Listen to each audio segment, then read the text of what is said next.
way too late because I got home from work late, and like halfway through, I was like, I can't follow what's going on. I'm missing like chunks of the film somehow. So I shut it off and then rewatched it today before I came down to record with you. The city and everything. I was like, oh yeah, like there's some cool work with miniatures. A lot of work with that isn't done anymore because of CGI. But I feel like that's why this movie is still watchable, because they went that extra mile, and it looks good. Whereas if they had just relied on the CGI completely, rather than sparsely the way, they don't make them like this anymore. No, miniatures make things look tangible. Excuse me. Just like Aliens. Aliens, a ton of great miniature work on Aliens. Which, watching the movie, if you didn't really know what to look for, you wouldn't have guessed it. You would think it was either, CGI or, like, for real. But a lot of that stuff in Aliens, especially around the colony complex, is all miniatures. What do you think that this is trying to say? Again, I hate to keep... I don't say I hate to keep bringing up Blade Runner, but it's kind of that same question, like, what makes us human? The strangers are trying to do all this shit to try to figure it out, but as Sewell, as Murdoch says at the end, like, you weren't going to find what makes us human here up in our heads. You're looking in the wrong place. Yeah, you're looking in the wrong place. And that's where they went wrong. And yes, when he opens the door to go out to Shell Beach, like, the light hits Mr. Hand and he kind of recoils from it, very much like a vampire. Did you see did you watch the doc where Rufus Sewell he said that he could relate to his character Murdoch because he got to go down to Australia to shoot this movie, but was just completely indoors for all of the time. So he was like, yeah, it was like really being in the dark city because I didn't see shit. Yeah, he's inside all the time. There's no direct lighting. He was like, yeah, I get up at like 5 a.m. and then go in, and then by the time I get off, there's no... So you would never see. And it's... You have like no concept of time because there is no sun or no day because you're inside all day long in the dark. And also, this movie, I think, overshot its deadline by is that why they 2 or 3 weeks? I think. Is that one of the reasons why they bumped it? I believe so. Yeah. One of the delays. I mean, we went over the delays earlier a couple of times. I don't know why they had it in January and then moved it to February. January is dumping ground. February, at the time at least, wasn't much better. Well, from what I saw, Proya himself said that they kept bumping it because of Titanic, specifically.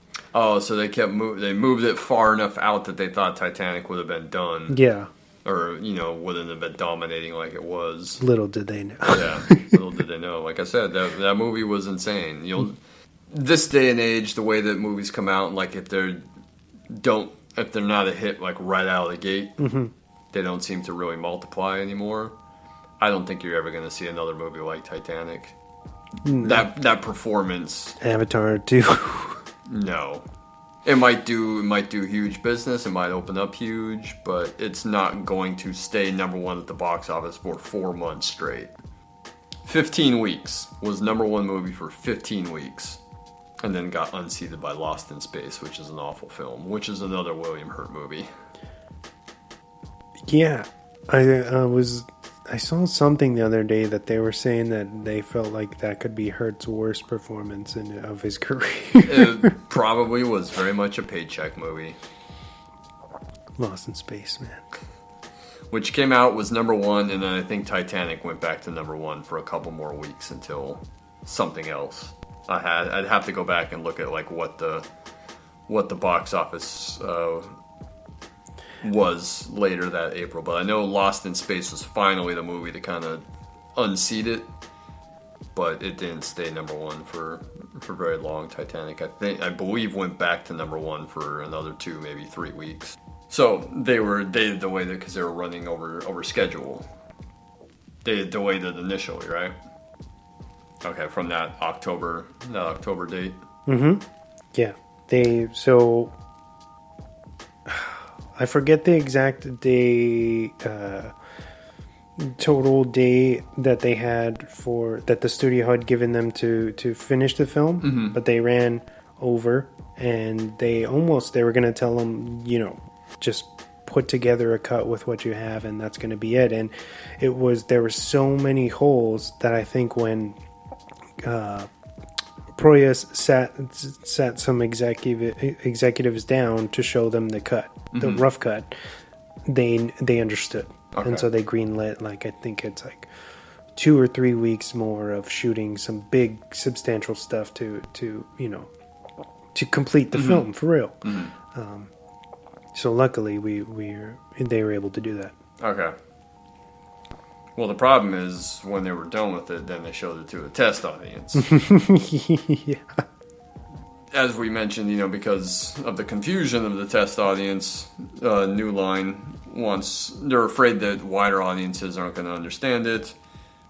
So they have Proya add that narration, which, again, as with Blade Runner, like, Warner Brothers were afraid people aren't going to understand this, so we need to add narration throughout the entire film, which this only has it in the beginning in the theatrical cut, if I'm not mistaken.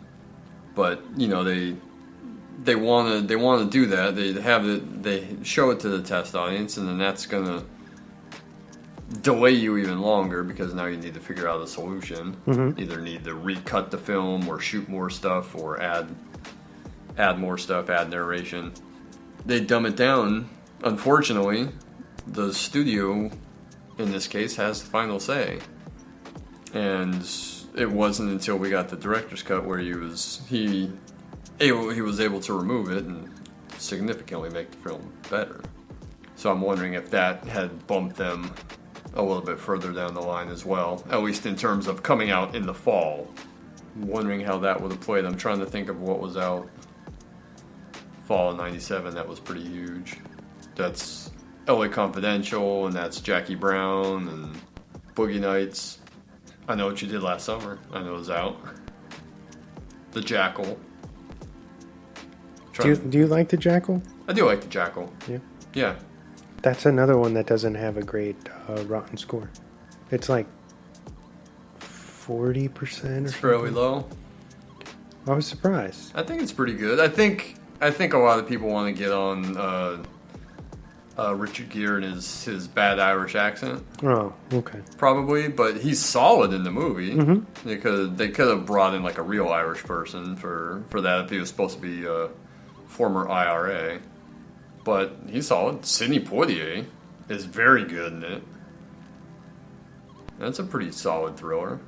I loved when, and I don't know if we touched on this, but is it Mr. Hand that gets injected with Murdoch's memories? Yes. That's a big thing that we missed, I think. We mentioned it, but what we didn't mention is that when they inject them with the humans' memories, it can kill them. Yes. And that's mentioned by one of the other guys who, I wish I knew his name. It's kind of like, oh, yes, we can't do this. He's got like that really, almost like Renfield. Like Renfield type of vibe to him. And I wish we knew like what that guy's name was. But he's like, oh yes, poor Mr. Whatever. He gets cut off by Mr. Book when he's talking about, we can't inject him with the memories because it'll kill him. And, we remember what happened to him, Mr. Whatever, I forget the guy's name. And then he's like, oh yes, poor Mr. whatever. And we remember. But he gets injected with them, and then at the end, after the climax, after Murdoch and Mr. Book battle, and he kills Mr. Book, and the city, at least that lair, kind of crumbles. And he creates the beach, and he's going out the door onto the pier, out into the sunlight. He has that Mr. Hand comes up behind him and says, "Oh yeah, I'm dying. Yes. Your memory's done. I'm dying. Yes." He doesn't not all of his dialogue ends with that, but a lot of his lines do. It's so awesome. Yeah, it's great. It's a good performance. But when he confronts him there, he says, I'm dying, and because your memories, or your kind's memories don't agree with us. So I thought maybe there was a chance they got killed in the battle, and I missed it. But no, he's alive at the end. But he says that he's dying anyways, because something about giving the strangers the human memories kills them, as is mentioned by the guy when they do inject Mr. Hand with it. But yeah, that's cool. They injected them with the memory so that they can hopefully track Murdoch better. Which kind of works. Yeah, it does work, and that's how they find Emma and drag her into the mess. And they kill fucking, I don't know I can't remember what her name is in the actual movie, but Melissa George.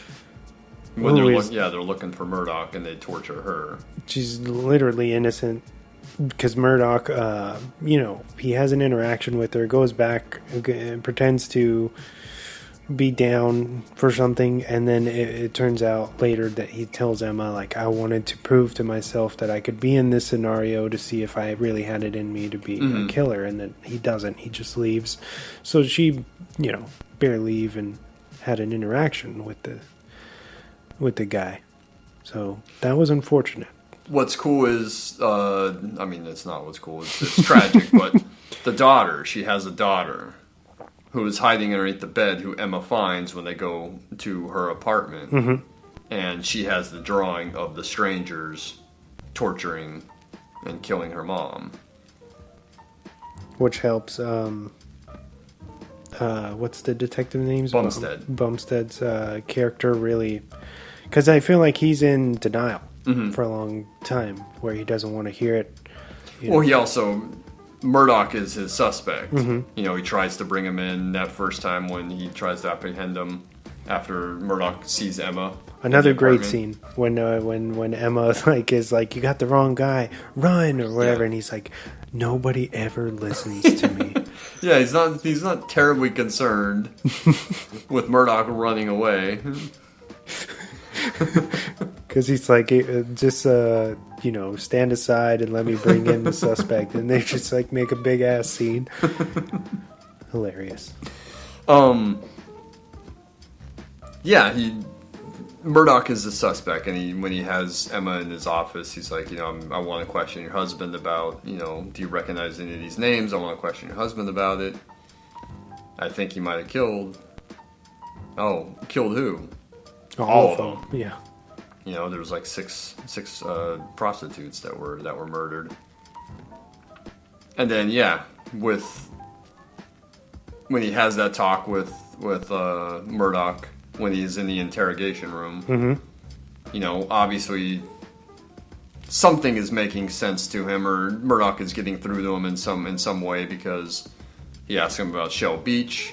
There's the book. He shows him that he can levitate the book. So Bumstead is starting to figure things out, or starting to know that something is up. And when they save Murdoch, he's with Emma, and they save Murdoch from the strangers. He has that other confrontation with the strangers where he grabs Mr. Book and puts the knife to his throat, and kind of gets a little bit of information out of him, and then the rooftop changes, and Murdoch falls down and is hanging off of... he falls down at one point, or he comes out somewhere, and he's Oh, you're talking with the little kid. With the little kid, Kid yeah, when he's chasing. hanging off the edge, which is very much that Blade Runner shot of Harrison Ford hanging